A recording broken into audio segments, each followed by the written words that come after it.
Hello, so pio nau te ho. Tuni ni khu hin ama sapenin subscriber 10k hong tlinu to ki hlonin hla samta ale tlinlel na adim set ki zong le ikito sat naw vet sa na zal le ngai lut na nei puma subscribe in bol pi zo se chungin se zo lo ki pa thu kain phongi chule video ho like in bol pi a comment ki til kho na theja chom chom hin se do zo se chungin zong ki pa thu kain phongi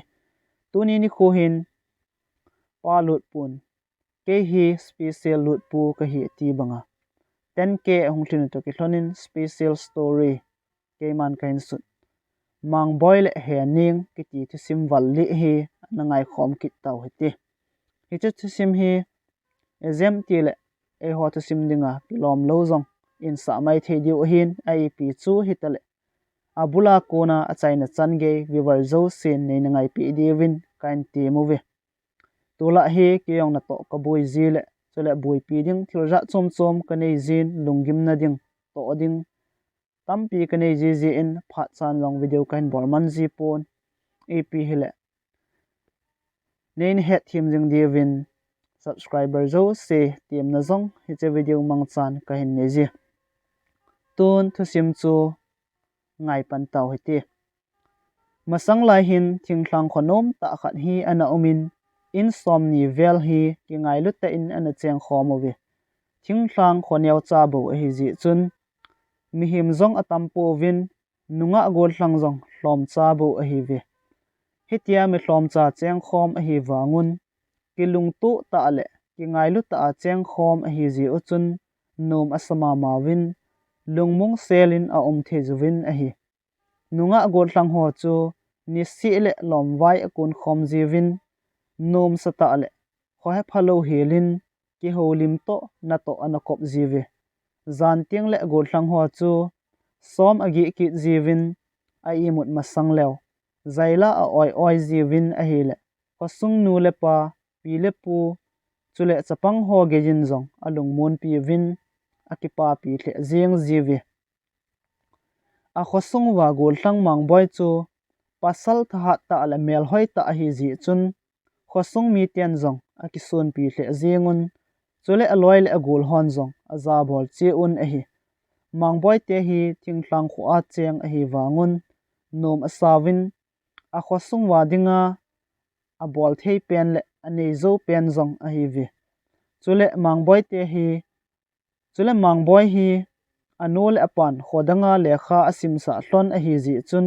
aloi le apai hola inzong lungdei bang ta in atha zo ji pui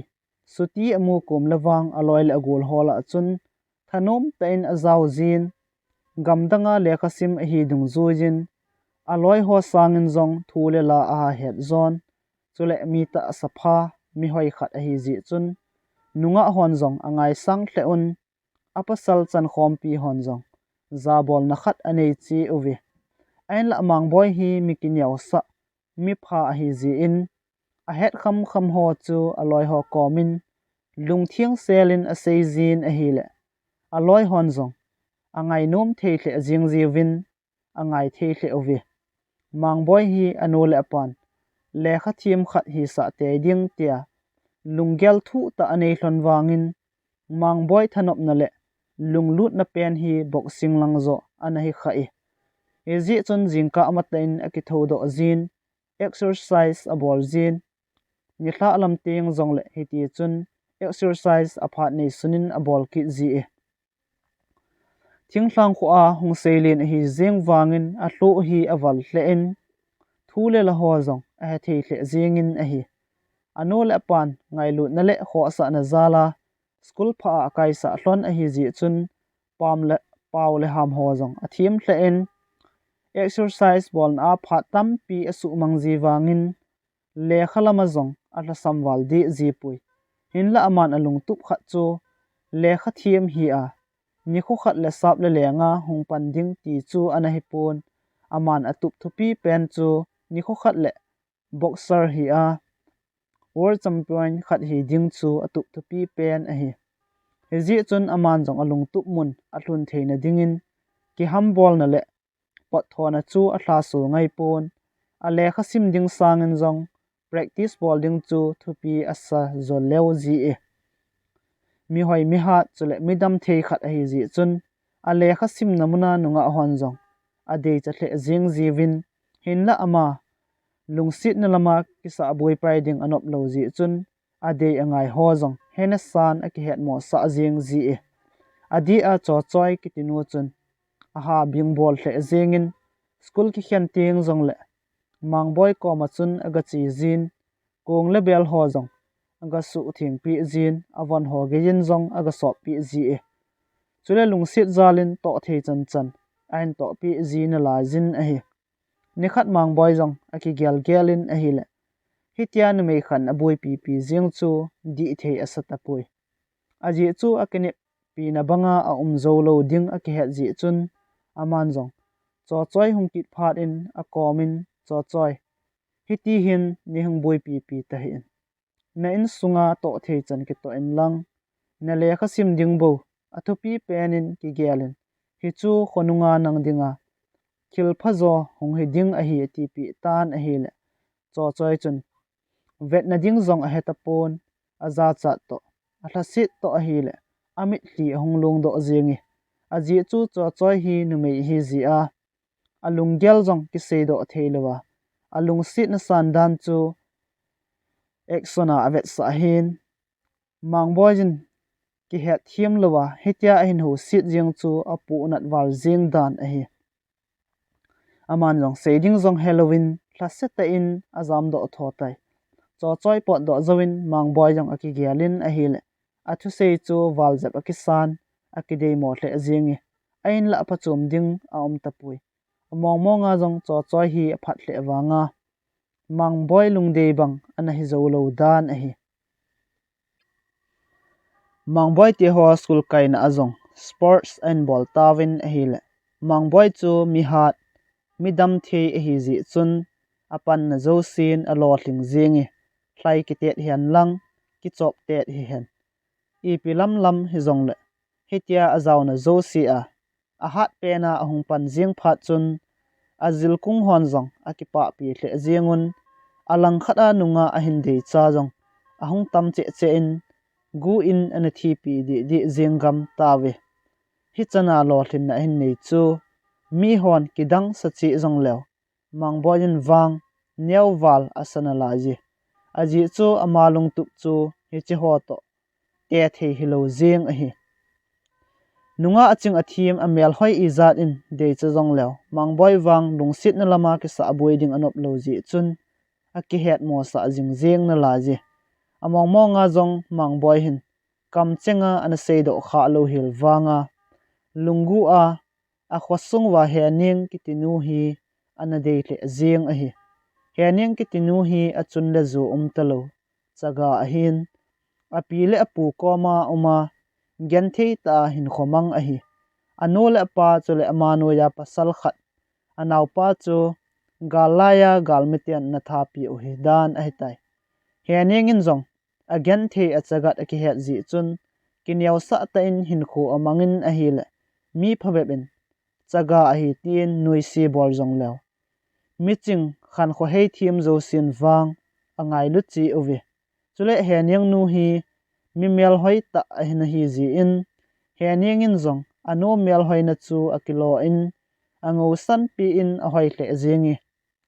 mi sang million zong a hin a phat kit to a hi le khosunga gol thlang ho chu hening deilawa koima ana umpui hening hela chu gol thlang tam pi a omin a hin la hening in wang tu ni chanin koima nopna ape hi la ji alang khata mang boy hat na le bol thein ho chu azil kung hon jong kidang asawin chule sports lam hi ama ading a hi atipan tawe heji chun ama hon jong lampi gunpi ding lunggel anei pan tawe khatwe hi silonga boxing khet kitet a umin hechi chun mangboi chu asolwin a hi le athanop na pen a hi to kilona pachan na zong a hin nei tai mangboi chu pathinin hamlawang abu ta ji in achi na chanin alo thing jing tan a hi le amin zong athang che che jing tai chule mabana Kolkata muna kalsong kit dingin zong dei sa an ahung chang tan hi chan ge din muna ahung din zeng phat chun ama din zong akinep na bangin masang lampi zong ahung ki hong lin che che tan le ain khu chu akipa hle zengin zi chun practice zong thanom ta in a bol bol jeng tai phat le ni kho chal dung zuin a skuluwa zong suti ki thla kit tawin zi chun ama zong a in sung mi te le a kho sung mi te chule lungu a lung set ana chan hening to ki mutu din thanom ta in a trophy ki san ho chu akipu in kho sung lam an zon tai apachan na hole ki pa man asan ho amu uwa a he do chun a in sung mi te ti lovin zong a kho sung mi te zo sin zong a ki pa pi thei hle un a ki thang at pi thei hle zengu ve mangboi hin so pi pasal khat le nu me khat ane jin ama hi ama ho u chala a hlum pen a hi a u te ni hin zile cha zong ane gel hlon a hi tai ni khat mangboi in zong a gul ngai pen chung boy ko ma chun lungu a hening again the pi dan hole alung sit dan tho chu a sei pi tan a hele chung boy chun akipa pi hle zingin chule hening chu help pi dingin zong atim tai aji chu kum hiti chan ahung ki wap khom hlon ta wanga mangboi chun khat ve cha zong nunga thu him hi ana sei kha lo zing a hi hitia mangboi in hening alung sit dan thu akam cheng ta ain sei do phat in aman zong mangboi chu a sei pi in golpa hening khu mi pha mi hoi a hi zi in ei ho khu gol thlang ti lovin zong khopa mi ho kisan a helin ong ki zot zot jing jive a hin la mi izat in tu ni kho chana a hel wangin kilung sit pi wang anei di pui ka gel gel le hening hin nang hel ding hi anga zong hin ti golpa hitia chon lung sit mong mong a hi le tu zan ma in helpan jing hiti aji chu i khongai ngai le hening in kilung sit pi ananei man khale i vai ge kha ading a hi atin a golpa mangboi chu atim tan a hi ai la mangboi in alung tup mun ake khat zong hlung zo lo la ya hitia nunga a ki sa boi pai ding chu agel le hening adei hle awangin ha sa asan ki gel hla na him him anei thei pui eji chun a golpa chung boy chu hel hiti zong ati pi pun hel pui hiti zong ati pi di pui ni hla lam zong ong hitan eji chun a golpa chung boy zong in lamin achi phei tai a golpa po do zovin ama zong akingai tun a hi le hening hel lo ding chu pha sa zo tan a hin la a gyal sau be be le hin khu chom cha bu kinia idei pen nu chan kha yeng ding chu anum ki tapun hizi chun anop le da chu amakin a hitan ken kalung sit dan le ka ngai dan thu akoma ka sei ding hi ka kin lin pen a hi atin hizi chun hin khwa ding monga alung sit hening zol jing ding chu pha hin satai thing thlang kho a cheng a hi zi uchun asing sungmi te zo si lo vai konin achivin hizi chun ama zong mei ati in an ahun pantai an ahun zong asu sa thailo khopin a an hun pumin zanting hening koma lungsit him thu alel ding dan thu ho chu agelin a hile i ti a lungsit na thu a nunga koma holim khalo lai a hi zi chun aki sunglel hle in aki za pi zi hle zingi abang le zan hung hi loi loi hen lang hening komin lai tul lengin ki chi tale tin phat chu anga lelin abang le ki sun lel na zi in zan hung hi ding zong chu aki khotu hle ki zeng ki zi e hiti chun phat le ni dan zong na chal chalin lo vai ko na chi ho zong in ahung vai hlum gam ki tawe ama hon zong bu chu ane tawin a hile hi chini tla a ami hun chu adu mo thei hle zingowe zan hung hi phatin ama zong ki sim zol selin a golpa chung boy kom chu azun tai a golpa chun nunga helding lung a hin gel jing ding anata san lo ji chun nom ta in chung boy chu a umin a hile mang boy chu a golpa chungin alung phamo hle zingi alung gel angai tu ho ga sei jing ding zong chungboi in sungmi te a ji chun a sei the ki pui he ji chun aman zong agolpa chu aga khut zap in a hile agolpa zong akoma ahunge chun aman zong abil kolin ol chan hening komin chi hiti tipi in a hile agolpa zong ahung khasudat in a hi hitia chan hlon zo si anamusu chungboi pa chun ain dai hlonin ipithu ke hoza lo dia na thim sei hlon hitam iza chi uwa pha lo ham hitia na sei jing hlon wang chu nunga thu hite jin te ong aga tin a hile mangboi le chungboi chu aza cha hle jing hlonin sei ding zong a hlon tapui chungboi jong ki no ta in ong ki gongin aki gut chai phat in hening ko ma din a chi phei hlon tai lampi achun amani jong ki ho phei pe hlonin a hile mangboi in mila alung gel angai tu ho sei ding ha sa sa ji chun hening chu nei ko do pi tho en atin agolpa komin asei tai agolpa nong henge ke ga chi ingting na dei bangin hin ko do pi nangi atin hiti chun aki ho lim pe hlonin a hile chamlo ka in amani zong hening te in kom chu aphahlon tai chun mangboi agolpa komin golpa ke hi ko mahin ana uming ting nanga chinlang nega ko pi ona atin a hil agolpa chun a he pui ini in chi hitin chuteng ken kholain gawa naw heti tia hening ko ma ka hin seiding a hi chu phazoding a hi atin cham kha set pi akinil hloni azo zo nan agolpa chungboi seibangin amani zong awa lut hlonin hening komin agato hlon tai hening chu nunga pha numei ching a hi ji in kipa ata in analam tu hlonin adon hlon dingin zong chasan a hin sun pi hloni hiti chun chadon pumin pha chom khat set pi akim o holim ta ve pha chom khat zowin chungboin hening komin hening khat ve pot do hiti khosunga ki hui hla ta gomin gawa le le nauti a hin tin a hile hening zong mi pha hi ji chun amoja sa alai aban sanin ong ki zot do ta ve hiti zan chu hlali zan hi ji in sun lai bangin awa em selin anum hle zingi khosunga na saphung len ta omna lim noya chun atovun agolpa chance pi theinan chungboin ke kapam chinu me nangni heko mahin ana hlono ka hongkit ka sen atin a hile hening in a hin don but pain hongkino ona ati pi e chen chungboin zong enge kong loi chal kit ding a tai ep le kong ka in a pha phan na ki ho hlonin lang anakin a hlon hi be ona tin aga tot in ama zong ki pat do pai pai tai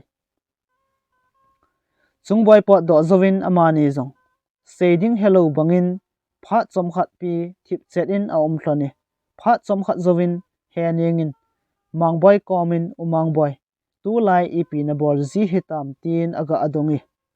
chen mangboi in zong adon bot in ka hong hlun na zong sot hi la ya chule Kolkata tolpia karsong wa ading ka hi ta ji in practice anhon ti ho tai lo I madang ka bol ji e ti ding a mong pui ning nangin la tu lai ipi na bol ji hitam tin aga ale do e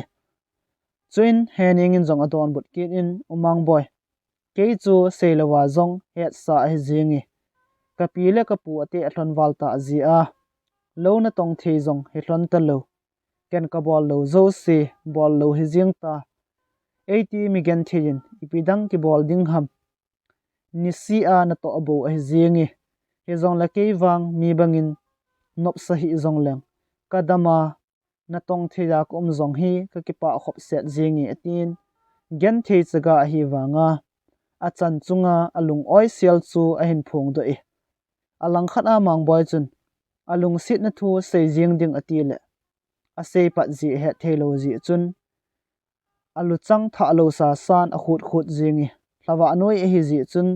hening in mangboi chan chu amun athim nui nui jingi hitia hening athim nui nui amu do phat in mangboi jong aki phalamin hening za ning epi yong na nui sat hitam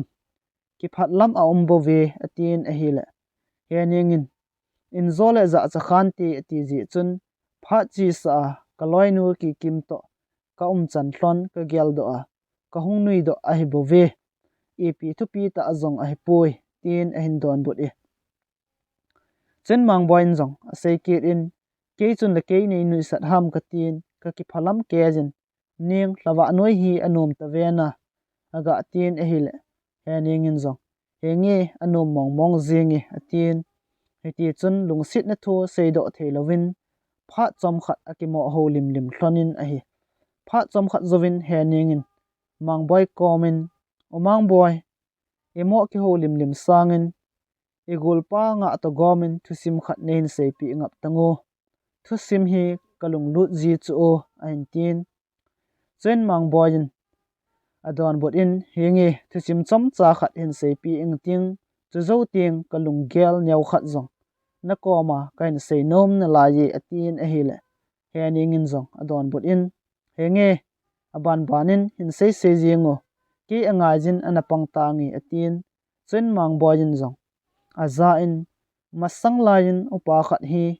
gamla a chin a hile thingphung sang ta wacha bulin ta chu amudo tai chu phat in ama pan jong wacha tui a hilo le wacha no te dinga ata sanji chun apai pe akipu in sang thing chunga chun akal to tai ama jong kal do phat in wacha busung chu aso in a hile koi wacha tuile koi wacha no lovin ki chat ta gul sum zo ana ume hiche gul sum chun a hin chu tan a hile na sawalin aman jong gul sum ki chat dan anaza kha sa hi ji chun a pet in a chu kha na a khut chal chu atan bong tan a hile a khut chal chu a pai pe sungin a leng lut chet e noilam a hungge ya chun hiche a khut chal chu pai pe sung chu anadim set jingi dan chu gul sum gu chu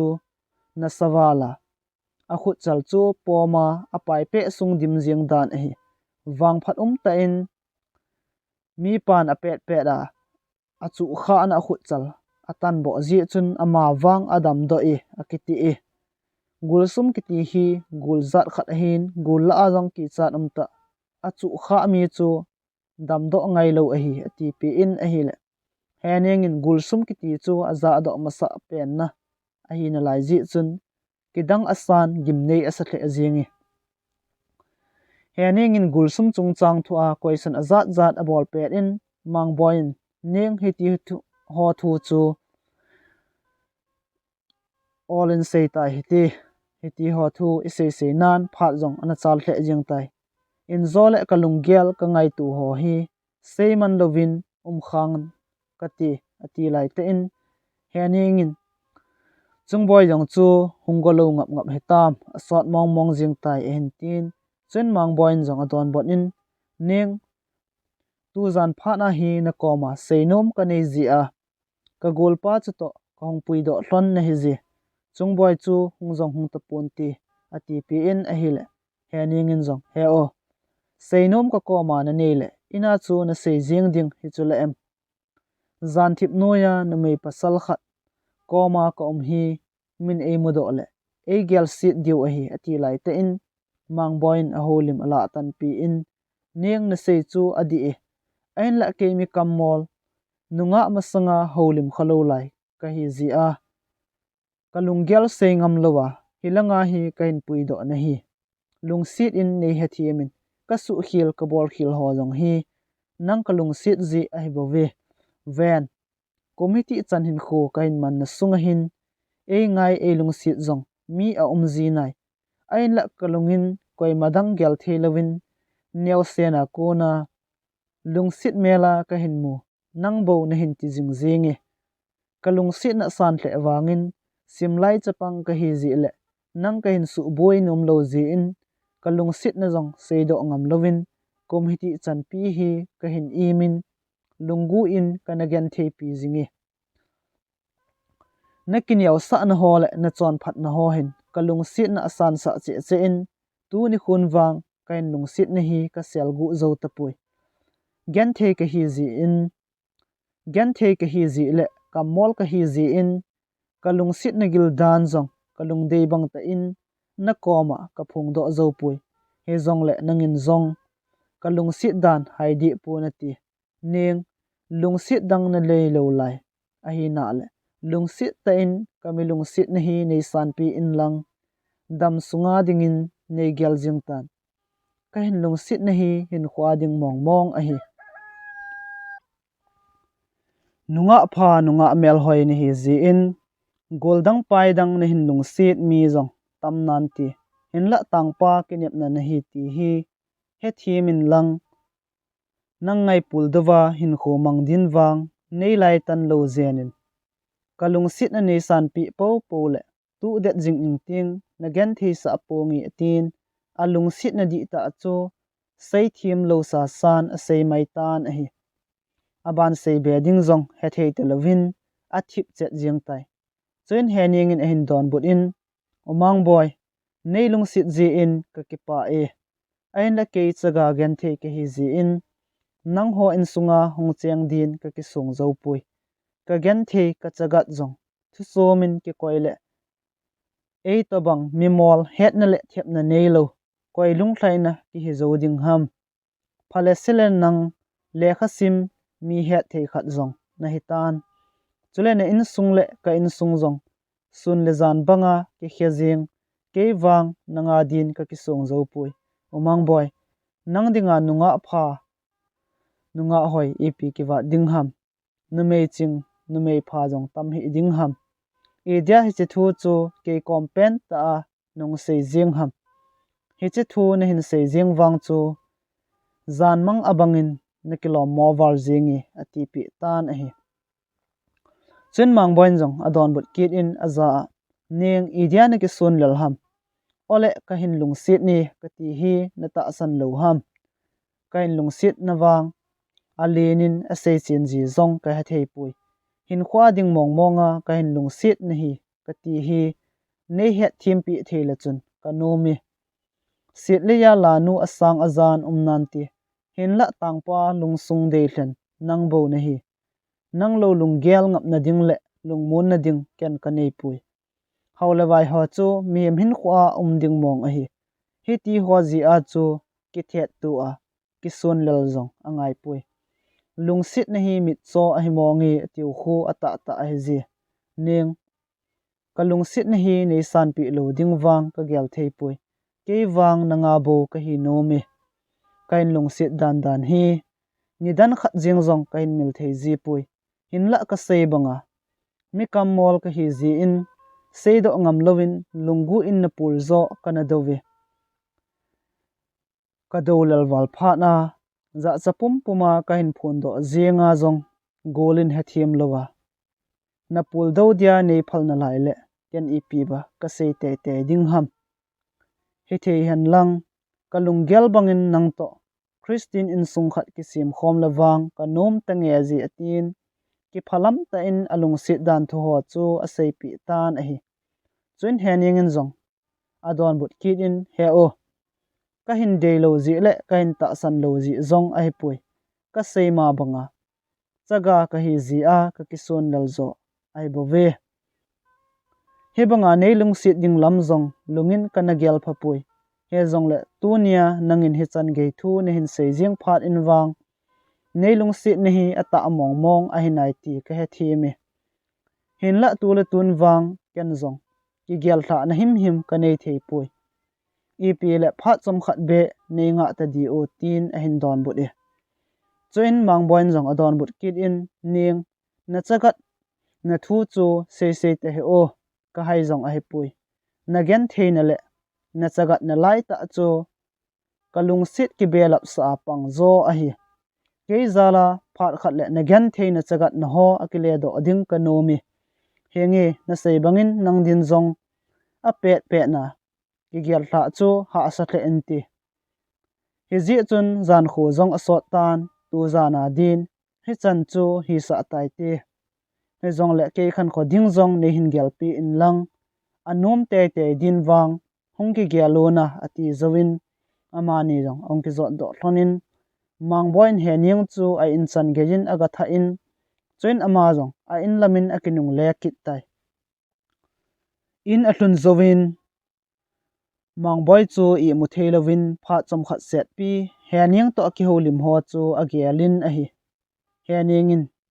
nopna hin pi ding banga lung agial zi ting koi ma het pi lovin lung sung ki pa nan adim set zin malam hin khwa in chen lo chen sim khoma chale naw ho hin nei ding langgei chan anagial phaleu jing tan a hi anom lo ding banga agial zi ting in khoman ding dan ha sa san hening in alung sit lo ding wang chu agial thei him him pui hitia akigial gal pe chun ama jong ai mut asu war jing tan hezi chun a het lo ka in ana I mutlutai ajing nu khun agol pa chung boy chu akoma hongin aman jong hening to ki holim hlondan hole awai thla hlondan tho chu asei pi in a hile agol pa chun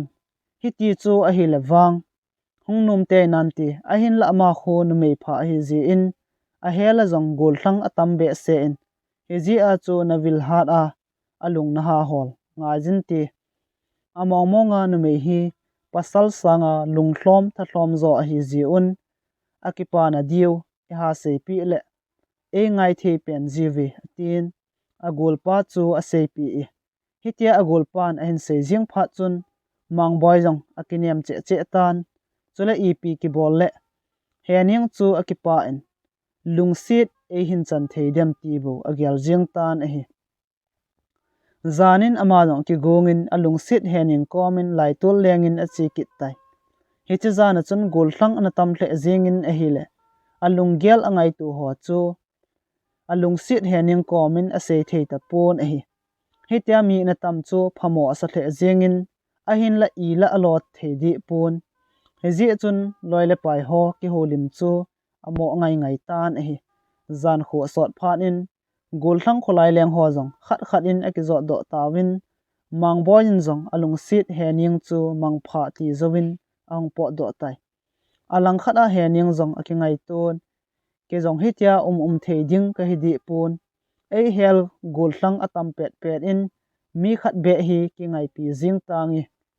koi pen hi ba ki ngai pi leng aphadem tin lung agyal gyal jing tan a hi le achai chai nan mangboi chu a hin thleng do tai aji chu hening hin haulawai ho mi a thlen jong a hi pon mangboi chu amel langa jong a dei pen a hi ji le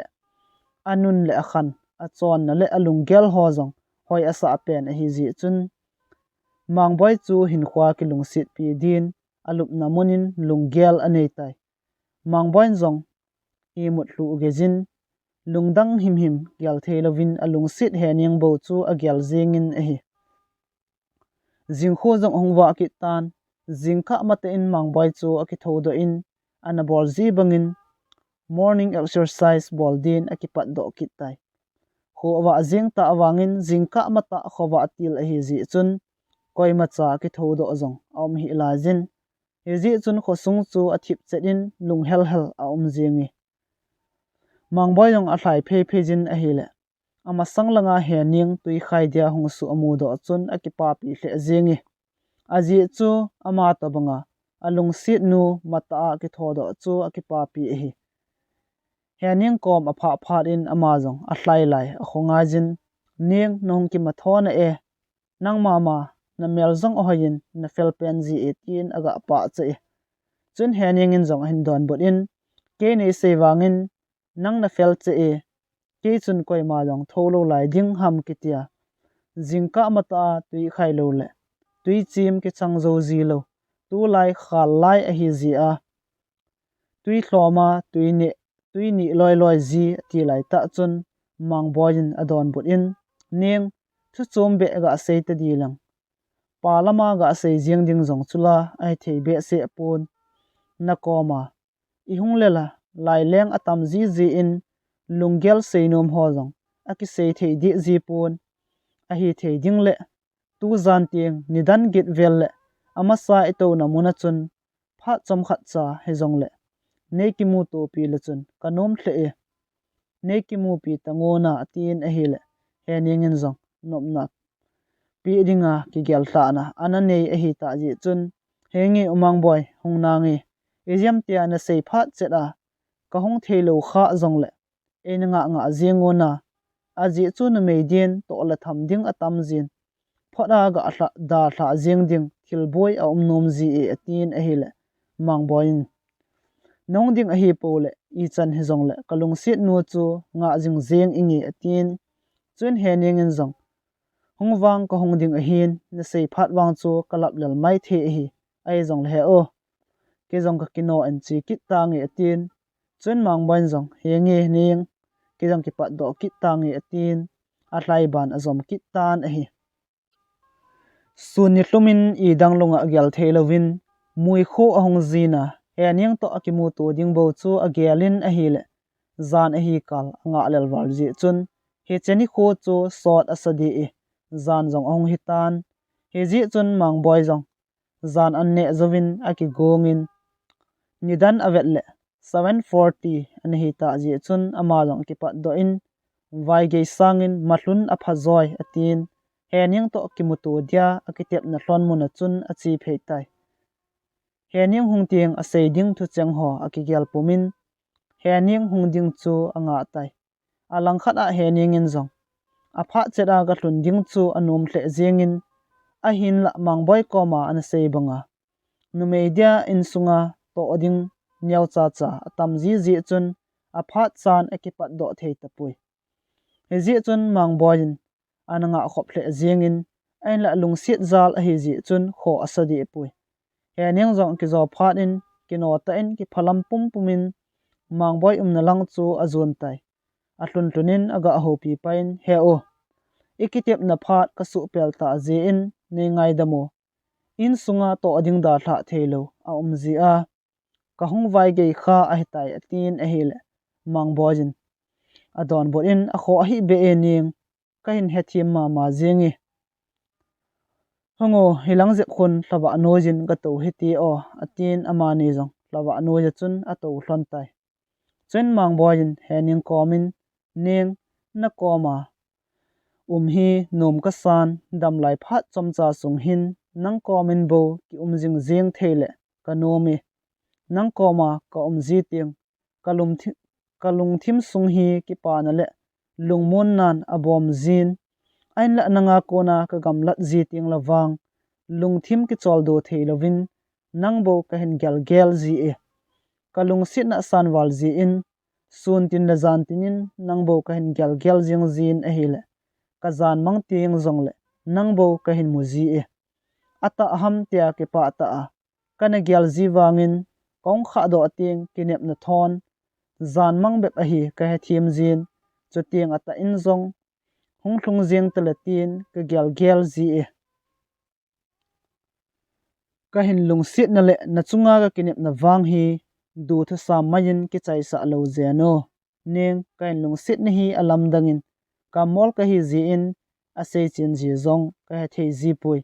lung sit in na mi lung sit na chu nei pe jeng tango nang lawa ke iti ka ki thlamona iti hin kho ka man ding hitam ke wang nang lovin ka mong zo pon ka hin kho zong a tling zo ji pui na milung sit na nei chan te din ne hinga ka hong ta wi atin kiniaw sa pomin hening masanga chun ataw tan a hi chun hening in jong adon bot in he o ka ki gyal zin a hi le chaga la gen thei ka hi na hin e ki sun dal sa jiwale na milung sit na hi hin san pi jinglang khonunga ka gen thei na hi khading ham tin ka dip dam hle jing ji e aina neilung sit na hi ka gyal ji ting kanot thap thei di ji pui he o chaga gen thei hi zongleng nei noi si hi in lang twa neilung sit bangin khonung chan ge jin zong neilung sit jingona chun le zo neilo ka hi ji in numei dang sangin zong kalung anyaw zon kalung zong anabaji ji chun nei hethim jingding kanomi ati lai te in mangbojin adon bot in ning idia nei sun lal ji ham ka hin lung sit na hi dam sunga ding mong a hi ven thina tai lovin lei sit hin khuwa na hin da tha zo pungi na lung sit jing ing ting na chan mo ni kho ho zong le ngai lu zalin na dingin ka bol thei sun bol jing nangi nang to hin khuwa ka chen khom pole ke wang ka hin khu zong ipa jing ingi lengdang to ka ki chena lo lo chang pang ka tun sangin kalung sit pen nang to ka kichena gan theina tin cheng thu ding hi zong le ka hleng zona la ji aji chu hi chelung sit na hi mit amu theilo lung sit na di ta hin kho zong ki khial sa the e hi nei lung sit na nei ki chen pi po po le na lung lamin hin kho zong mangjing na nge ati pi tan e hi chun hening in zong adon but kit in he o nei lung sit na hi ata among a hi ti ke he thim zi in tu nin wang ka hin san pi tai golin lung sit chul lo nei chana te nung voi nung ge ja zong nei kho to jing ding ka kiniami he o ka hin ngai wal zingi tin mangboi leng ko chu mangboi leng ko wa chun alu angamin he ti chun lungmung selin thim thu alel hlonin thina tai lowa ki khen te lo din akitiam hlon tai ni phawet zowin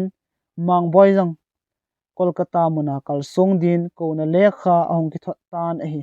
ama jang alung dei lampi a hi ji chun athanom hle jingin he ji chun aki gongin alung sit nu le awang kho da hlan aki pat do tai india sunga boxing khian thiam pen ki te na hi ta ji chun mangboi tailo a tribal mi ki ti a tapon aki khet to pi ding ho jong kol le vai ata salin ta ta hongen a hi vi mela vet ding chun mangboi chu sun lal lal zingin ahin la ama wang koi ki chat mala in amo ki pa pa jing tai ong ki khian to pan tawin a hi le mangboi jong wang phat ta in ong hat ha jing tan semi final chan ge aleng lut tai semi final a ki chem ding holim chu muntinin posterin ada thangun magazine hall tv news so chan ge in asu thang tawi mangboi jong amin thang che che jing tan a hi semi final a ki mai to ding pa chu punjab mi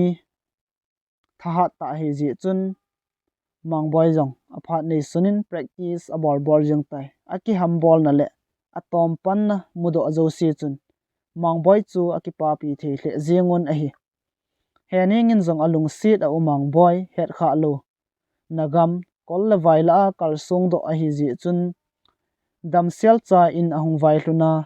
ki pa la thanom ta ki mel mu ki the hlon na dingin ataw na zo sin a gel do zingi semi final ni kho zong ong hlung kit tan mangboi le punjab mi pa jong ong ki khian tu hlon tan a hi le mi ha che a hi hlon ji chun a ki thu hle jing hloni a zo zo nan mangboi chu gul zone ahung chang tan final aleng lut tai tamil mi pa le uttar pradesh mi pa semi final a ha zo zo to final ki chim ding in a tai he che ki chep na ho chu tv ho azong a hlawin a hi le emi ti ta lovin zong adia a north east mi te zo sin mangboi chu support abolun aki thang at pi the hle zengowe kum khat a trip pura mi sorabi de burma in indian idol atena north east pumpin support abolu chu bangjing ding dan a hi mi to ki khet to na le a gol zone ho chu zaw thu thanga konin he thlingin zong azan akipa pi hle azingi alang khat in inzole hongki sukhanti ti ji chun adip dam pi hle azingi tamil mi pa le uttar pradesh mi pa jong angki khian tu kit thon tan a hil tamil mi pa chun gol zone a hin nei tai final a tamil mi pa to ki khian tu ding a hi ji chun aman zong ki gut na nasata in anei pan tan a hi muntinin india gam sunga mi pi ki holim na pen chu boxing ki te na chu a hi ta ji in mi pi ave din zong aki ha gut hle on amuna ga chi thelo ding ho zong tv be a vedin aki ha gut hle jing tawi hetman lovin final ni kho zong ong hlung git tan he cheni kho chun nidanga sangin zong ave dia hong ki khom mi pi chu atam hle jingi mi kim khat chun tamil mi pa support abolun mi khian khan mangboi chu support abol kit uwe amani zong khut a chun ong ki khian tu hlon tan a hil aki thu hle jing hloni final round zong ahung hi tan aki thu hlon wal ji chun koi zo gol zona hung chang ding ham sei the e ta pui eti chun phar so pi ong ki khian tu hlon zowin mangboi chu gold zone ahung chang tan hi le north east pumpi ki pa nan alu dim jing tai ki pa man gold medal luta le dangka 50,000 chu ain ki sanin ki pa le thanom ta in lam zone din ong ki gong tai he che phat lai ho a sang som nga zong ana tam mong mong ding hi India pumpi adinga ahat pena tlen do hi ta ji chun mabana India gam pumpi thathenga vai kun do dingin zong dei sa na chu achang tai he ji chun khat ve in lam ga pha zong le practice abor jing ding angai ta ji chun hung kile kit loi din lam kai hon zong a sei pi ta ve ama long thanom ta in fly a hung to do in north east lam a hin zun tan hi khosung a hung vai thunin a khomitian zong thanom ta in analam to win a jing ni khun lop na zong ane jun sa jong a ki tha ve ama jong practice ball dia India sungil lama chi kit wa ding hi ta ji chun alung sit hening komin lai tul lengin a chi nom thle jing zin ain la sun ting hening lo na tonga chi zi a zan ting a lothin na chunga ki pa na zala a holim nom kholai leng mi a ji chun a chi thei zi pui ata sata a koma chi thelo wangin lungu in a gyal zingin alung sit nan hening chu a kim vel zingi hening in zong a mangboi to numa ki holim kal anga lel the zingin hetia mangboi in ahung vil kha lo hil phat chun a thasin lungin gyal lo ding tin cheng ana gyal jing tai zan khat hi mangboi in zong phat ong amun he ji chun alung sit hening koma din a chi tai he che zan chun wang phat ten hening te na kholai leng mi zong ana pon chule api le apu zong ana lum man thlon tai hening in zol api le apu imut ki suboi khan ti ati ji chun mangboi komin heo hango ngapo do hiti atin mangboi jong anung chu azujin amasa na to zi thon namuna chun aga to ki thon tai chen mangboi alung sit hening komin ning tu zan na mai so chu nidanga to abang ta hi be ep lung nop mona na nei ham tin aga adongin a hile hening in zong adon bot in nangin ba mi zong ngai lo mi zong he phaji lo chula nang mi min thang na hi ta a 80 mi gan the chaga kon ba iding 80 ta ding ham tin aga akitha sit ha mi chen mang boin zong adon bot in ning hi ti chun man lo po po sei ji hi tango hoila ya ka uma mi izat kamu wangin nidan khat jing zong ka hin mil khadi pui nang ko ma ko tiang lebo nom ka sapen ji e chaga gen thei thu sei ji ta hin ka ti hilowa idia na pau do si le chagat gen thei thu na sei jing jeng ham I chan phajong leng nanga ko na ka gam lat lo hil ding a hi nang da tla a ang dang ka koi po po le sun le pa bijin jing ingi atin boina tampi zia alung dei banga avil thelo dan tho jong ase pi in a hi chun hening in jong adon bot in umang boy he chan ge lom lom chu sei hi o nei lung sit na ka he thiam na e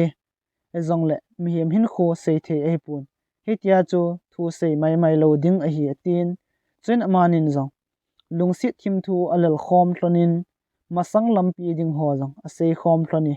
het man lovin zan kho zong ana sot hle jing tan he ji chon amani zong ki ngai the jing thlon jong le he tia chu to khowa the ding a hi thlon lo ji in lam zonin akile ki thlon tai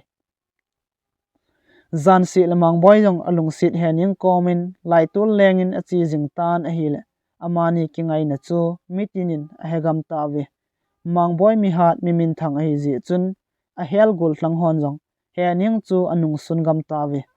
amani jong phat le ni kho chal dung zoin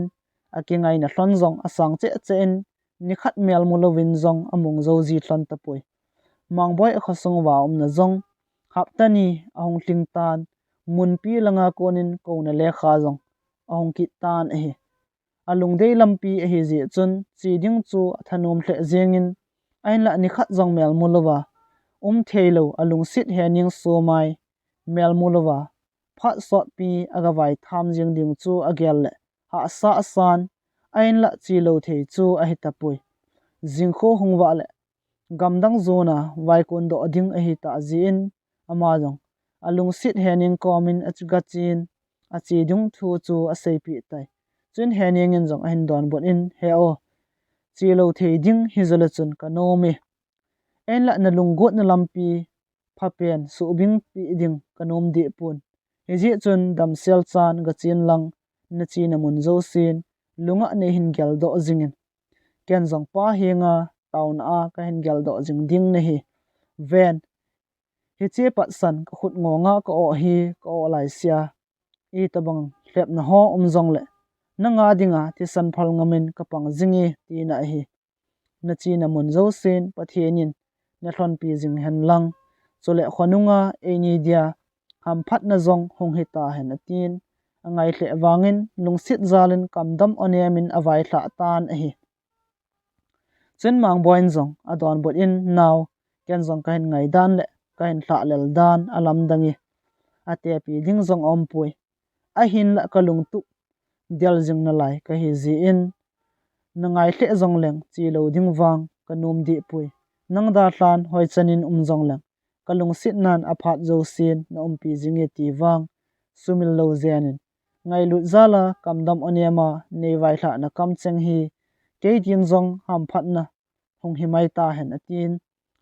hiti chun ki hom tho ta le ki thlel ta in a ki holim thlonin a hi le het man lovin zan kho zong an sot hle jing ki tai hiji chun mang boy zong in lam zonin akile ki tai jingka matin ama jong aki tho da in Maharashtra lam zonin thanom ta in akal sung tai mang boy jin ada thla a konin nu mei lung hlom hening chu lung hel nan abomin alung sit pen mang boy chu angai hle zingi alang khana mang boy jong achi got namun chu dam sel chan aga hlung tai ahlun ni kho azingkit a konin practice song apan pai pai tan a hi mabana asia continent sunga boxing khian thim pen kite na umwa ading a hi ta ji chun mang boy jong india gam pumpi thathenga zawding a hi ta ji in na sata in ki go na nei pan tan a hi ne tui tui ho jong alam kai hovin api vin kho sa na nei te in ave kol ta ve mumbai khopia kite na ding ni kho jong ong thlung kit tan heti chun khutut thonin ong ge khian to pan ta ve mang boy jong wang phat ten a gol zo to pe in semi final chan a thlung kit tai heche kiche wedding a chun asia mi ti ta lovin jong europe country hole america gam mi ho jong a hongun a hi amonga jong mumbai de thli khopi ho a hi ni si a hongjing ziu a hi america mi elizabeth kiti nunga mel hoi ta anu hin ginchat pha lo hilin mang boy chu a dei hle zingin avet nom hle zingi mang boyin phat ong anei kum le elizabeth chun aga ki mu to pi zin ne thei tui ta ta ho jong ape ji e chule ma bana a hat zama a lo thin na dingin zong atil kho jin a hi semi final a south korea mi pa le ki khian tu ding a hi hlon ji in mang boy jong na sata in practice abor jingi eziam tia goal zone anei kit le final a australia mi pa le japan mi pa a ha zo zo to ki mai tu kit ding a hi ji semi final ni kho jong ong tlung tan amasan australia mi pa le japan mi pa chu ong ki khian tu hlonin a hi le na nine japan mi pa chun goal zone a hin nei tai chuzowin mang boy le south korea mi pa jong ong ki khian tu kit hlon tan a hi le aki thu hle jing hlonin vietnam nom a zingi elizabeth chun za cha jong hello bangin mang boy chu mi pi la a konin a hin samin a hin til zingi final round a hung hitan mang boy le korea mi pa ha zo ding deina zalin a thani hlon zo sin ong ki khian tu hlonin a hi le alang langin alel hle jing hlonin a ki ha su kha hle jing hloni a chai chai nan mang boyin wang phat ten goal zone a hin nei kit tan a hi india gam sunga a hi ji chun mang boy fans chu atam hle zingin hitia goal zone a hung chan chun mi pi a aw su jingun a hi adi in elizabeth chu zapi ang sungin alam leo zingi gol zon a chan zeng wangin mangboi in zong alel the zengin zi chun hospital a hin apui tawe hi che zong chun Elizabeth aga umpi kit in ho sa na nei ta in abolin asum zong I chalo hilin awat la pai ho a cho pi zi hi chana Elizabeth lungsit zala ho sa wangin mangboi in wang a lungsit he ning bo agel do zingin milni him anei thei di zipui akichep na ho chu India ti ta lowin zong vanoi pumpi gam tam zon telecast abolun a hile mangboi yong chu vanoi mi zo si ta bangin a hegam tawe mangboi yong hungdam kit tan hezi chun practice zong abol pan kit tai alang khata Elizabeth nin zong mangboi a dei wal ji chun Mumbai khopi sung ho azong apui le len restaurant min thang thang ho azong alut pi zin a hi hetman lovin final ni khozong ong hlong kit tan mangboi le japan mi pa jong ong ki mai tu thon tai na sata in amani jong ong ki khian tu thon tan a hi le a hat gel a hi thon ji chun a ki thu le zeng thoni hi che a mangboi chu anop zep danin akilangin alel the zingi hi chepe ta chun Elizabeth in ha tilin a hin tilin a hi le mangboi jong atha ben ong ki tom la in japan mi pa chu a khian non zingin a hi le a khian thlu leo zing tai final round na chun mangboi chu gol zone a changki tan asia gam sunga dia boxing khian thim pen a hi ta ji chun mi ho chun lim akap un tv newspaper ho a su thangun amin thang ma jing tai lim ki kap na zo si ta banga chun Elizabeth lim zong azawin a hi le mangboi ko sung mi tele he nengin amuda wa chun aging mo tawin ade in he nengin not mo asatle zingi gold medal akisan hole sumle pai ki paman amu ho chu ki pu a inlanga thanom ta chi ding lung gyal anei lai ta in Elizabeth chun America gama chi pi din azol jing tan hi chan Elizabeth kho sa na nei ta ain boi pi nunga ase ngai lo ding anop lo ji chun aman jong Elizabeth to say chu anop pi in America gam zonin fly a anawai kun do thon tai len a kona noilam le sit ho avet achun le sit lo pi na tam pi amun kidang asama ma jengi amani yong America gam chu ahlung thon tan Elizabeth in zong kho sa na nei ta in aboi pin New York City le Washington City azong apujin restaurant min thang ho azong apuji a tribal mi ho sanga gamdang mi ho hlu hi sang zep a hi dung zuin mangboi yong Elizabeth lungthimin atlakhatan izi chun he ning to akitep na ho pal ke in abol dinga lomlo Elizabeth chu abol pi tai athi san changsa hi ta yi chun Elizabeth jong chu angai chen ama zaw lovin hin kho zong amang thei ji tapui hiti chun Elizabeth chu to hin kho nom ten amang khom tlon tan a hi le zaw thu thanga konin he ning in zong mangboi lim akikap pi nu nung chu America gam langin azui tai ti thu aza do a konin hin khonop na him anei thei ta pon a hi alunga ki pa na le kinep na lo phat in thil I ma cha jong thanop na zong anei thei ta pon an jing zong ane anom ta pui heti chun alung sit mangboi silong mol ji in hin kho gan thei ta in amangin an jing zong nelowa na phat asot phat in ata asan adolalin adam molo tan a hi adam monungin zong mangboi chunga atlasit walji chun an zong anedi pon a hi le ata asa chu akim tul jingi api le apu chule khosung mi ten he ning chu ave zo povin apu nat hu chi uwi chule mangboi chunga chun alung hang thei hle on hin la I zong alo chum thei di kit powi mangboi a ko do wa lo lew he ningin a hin khu achan lo ding a het phat on ama hon zong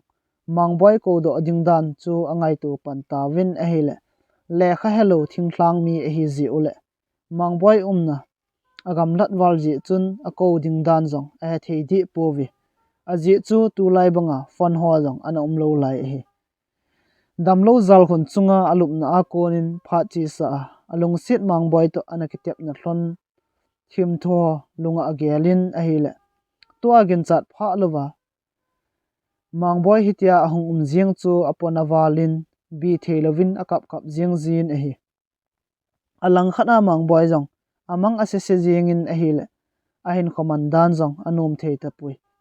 hiji chun ama jong in lama hungkile ki din aki gongin ahile Elizabeth chun aza ada e he jong le pasal lungthim aput ji chun koinu mei thusijin chon chon pun ti tin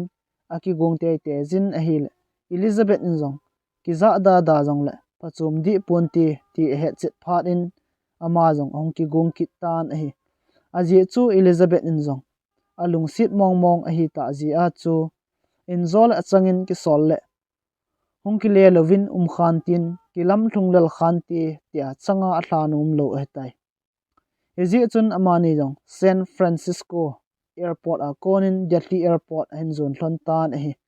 amani jong Delhi ong thung thlon tan Delhi a konin flight chomin North Islam hin zon ki thloni alang khana hening zong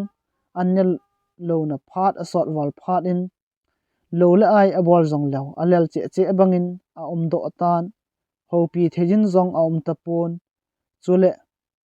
chubanga mel hainu chu ata sa jong guthleng thlon ki zam bangin avunin bo a hen jing tan a hile vet ngam zong tapon lung sit thu lel jing tai mangboi le Elizabeth zong khosung awa alut thon tan hinla masang bangin koiman mangboi chu anaki pa pi tapo ve Elizabeth chun thingthlang kho chu num asathle zengin chule mi ho ki hin sudan le chon na ho chu ki dang asathle zengi mangboi zong thil umdan ho he thim phat in hening te in lam chu adel tawin a hile Elizabeth in zong anung chu a hin del ki de hening te in chun mi tam pi ana omun hening chu a thi banga a hi ta ji chun akizam na komin api le pu chu anakap kap jing thloni mangboin hening su mai le ta sa amudo in kidang asan alung sit nu amazi a hetia an jing chu akidei mo war jingin seiding long Halloween se naw bangin akap jing tai akapumin amanjong hening kom lang chu anajin ning idia hitia pi hi neina lam tu jing hitan tem o ki silung mol zia hetian jing wang hi kapona be se jingi nang na hitile ke I kati ding ham khonunga ke dia ham sit nong thlung jing ho hi kalung mit in kamun ka dei mo war jingi ning he o tin khatwe be ne hin tong don thele chun ibang lom hin pona pungi lungsit hi thina thei hi phochina het sa ding nei ti ham nang hitin hi zong la chun ka het thim sa a hinai ning nei ngai damu tin alung gel angai tu ho jong sei chai thei lovin achuti ka jing tan a hi ama ki ta lo ta a nunga hening in patsan anakibu na lai amu chun apona di set e chun kidang ta in hening in mangboi khut chu a hin tu in seinom nei bangin ahong pau gon a hile hichepet ta chun kamchang khat jong seido man lovin hening chu akisat in alei hin kho zong abe pai tai hening abe tai ti he chet phat in mangboi zong apona war jingin hiji chun ning hungthovo idia neida thla gut jing hitam kamchang khat be a zong ne ho pi man lova idia hitia jing ne hi hitam ne ngai dam na changzo lo ka hi hitam ning kain nga jin kain it wale I thlat namun ho le ito namun ho kamu ting I khan kho chi sa ho le ilel sa thim thu cheng lunga hungkilangin tin chuting lun thi thonggo bangin lunglung tangi hiti dingmo nga hi anakilung sit kha hi wang sit tangya ji ning nangai hoya solam ka banding hitam atin akisi warji le apu nat warji chun achutika ka jing tan a hi le akap lai chanin kho hello levin a lo tai Elizabeth injong mi chan ho chu aven miching a hi ji chun thirsu zo si hi kg hi ti aki het thimin ji chun hening lungdam sa chungin ngai dam akithum tan a hi ahin la English pau atho ji chun ngaidam athu mi ti wang a thim nawin ahin la ep asei ham ti wang acheng amal mi pi ki khom ho chun a het thim pi puwi mangboi jong kha helowa omta yi chun Elizabeth lamkai nan mangboi chu mi phabep in abui pi win hening lungdam sa chu mi phabep in abui pi kit uwi mangboi hong kha do kit achun ama ho ina ana umtan lupna chung khat in ana lumin a komin Elizabeth chu ana towi ama jong angol abang jengin thil umdan ho chu hethiam theiwa lovin a gyal gyal jeng tai ama jong thil so umdan chu a hin gyal do kit tan hezi chun hening te in lamin a hlai phejin a hil hening lungdam sa chu ana podo atawin thacha ho tailo koi madang ana tapui aman jong hlan mul lang adel pai pajin a hil ana vui do man kit tawin hezi chun vui sai chunga cross hening ki tun pi koma chun atowin laina ta in sen lai bangin akap kit tai ning na chi mong mong jeng hitai na nei ngai dam loading hi zong le na o khat ve be dam lai melin zaleng ke din zong atho nop nan ti nang wang leisit gen thein ho zo si da tla pa kom zun na hitan ken wang leisit gim gen thein zo si thu pumin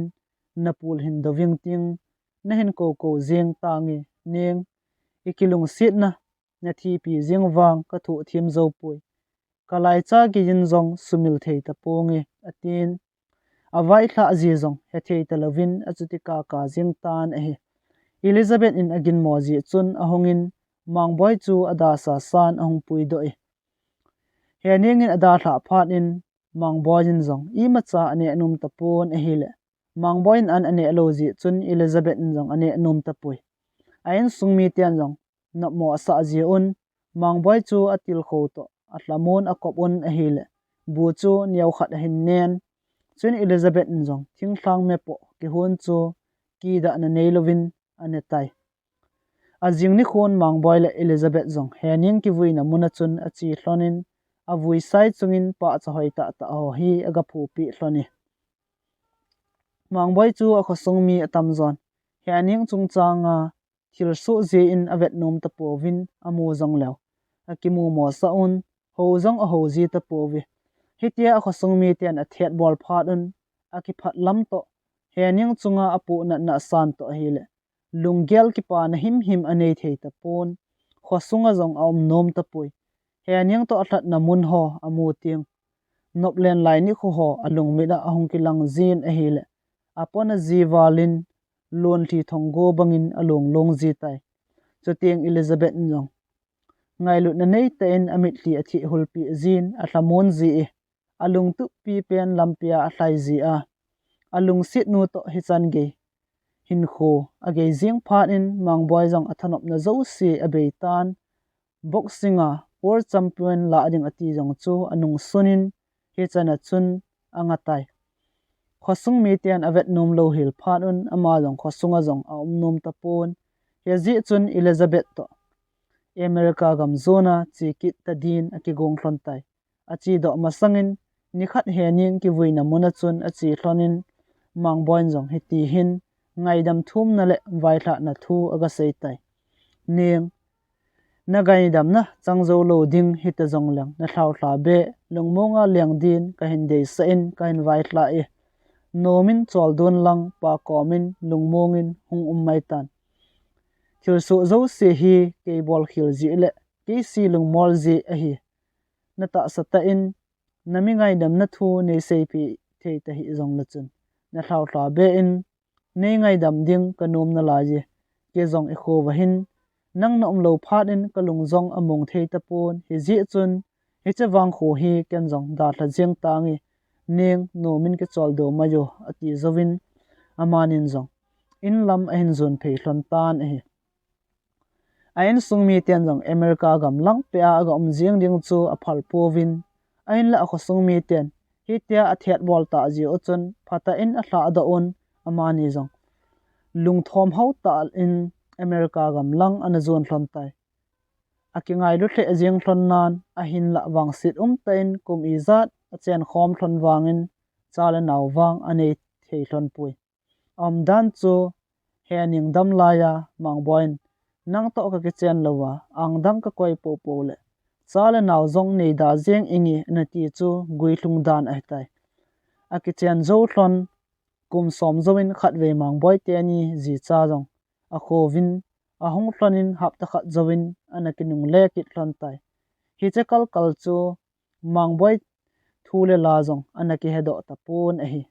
ngai nom ta thusim jong hiti chun ong ki chai tan a hi lunglut ta